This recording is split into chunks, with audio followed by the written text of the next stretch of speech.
And I'd like to get your thoughts on the question. Is pretty long. Should I do it again? It's the stormwater coming from coming and harming the beaches. King Lincoln, Huntington Park, and Hilton have been plagued by unhealthy bacteria levels in swim advisories. So would you as a council member support stormwater regulations which asks municipalities to implement strategies such as expanding natural areas, reducing pavement, planting trees, restoring wetlands, and creating living shorelines, and fixing any sanitary sewer leaks? And so that is basically the question. Would you support those regulations? Starting with Mrs. Reason. Thank you. Of course.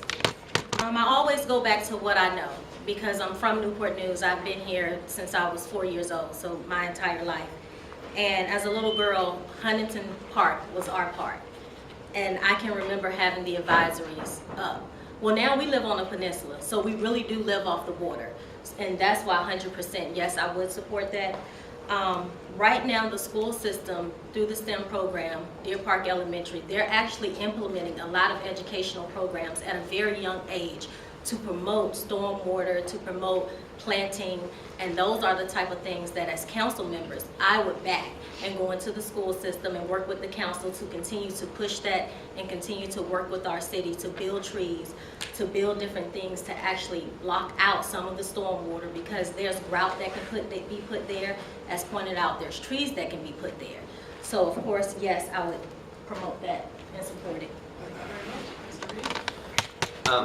Yes, also I'd support it as well. I mean, we need to really kind of look at kind of all the levels. I mean, I live in Hilton.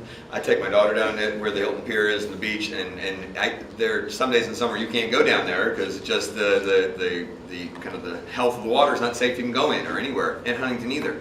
And we need to kind of put more regulations in effect to really check all those things coming in and out of the waterways. We also need to kind of do a better job actually kind of looking over the stormwater and kind of figuring out where that's coming from. Because there's a lot of flooding damage in the city too. Not only in Southeast community, but also in Central Newport News where you have flooding issues that have not been really looked at. I know that's cost prohibitive, but it really needs to kind of be a real thing because the runoff from the flooding is one of the things that's going into the waterways. It's going into the Chesapeake Bay watershed, and that's causing a lot of problems throughout the area that needs to be looked at on a kind of more serious level. Thank you very much. Mr. Roth?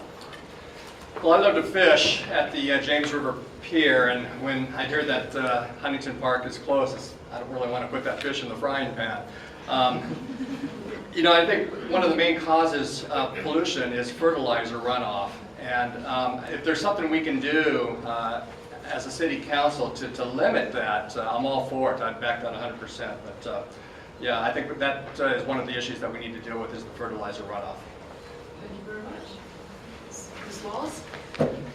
Yes, I am in support of the stormwater regulations, and I work with my other council members, the mayor, city manager, to make sure those regulations are followed. But also, I will work to identify and maintain our urban wetlands because a lot of the stormwater runoff can be absorbed through our natural wetlands and throughout our city. So we just need to make a conscious effort. Again, go to citizen-led groups like the Southeast Air Coalition, who's already boots on the ground and have identified at least 2 of them.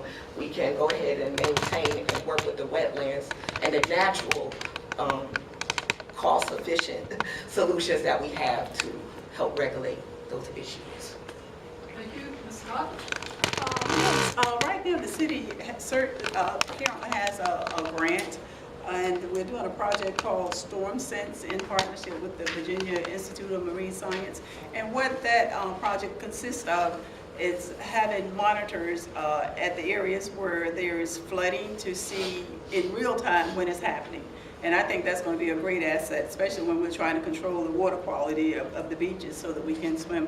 Also, the city has done a great job of purchasing property that in lowland areas, like somebody mentioned Salters Creek, that whenever something floods consistently, the city buys the property, relocates the citizen, and we maintain as wetlands, and that's going to be a great asset. We have done it in the southeast community, and we've also done the same thing in the northern district. So I think that that is going to be a big contributor to continue to advance our wetlands. Thank you very much. Mr. Jenkins?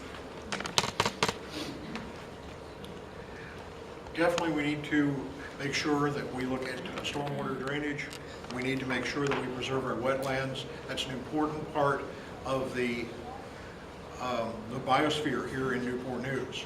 Not only is it cleaning the water before it gets into the James River, it's also providing habitat for wildlife.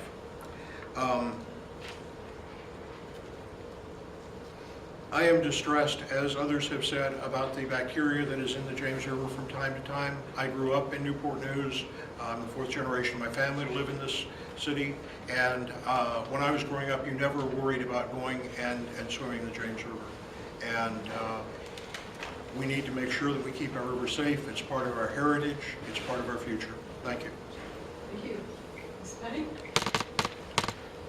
Yes, I am in support of taking care of the stormwater problems, and we need to follow the regulations that the federal government that puts us under, and I think that is the most important factor, is to follow them.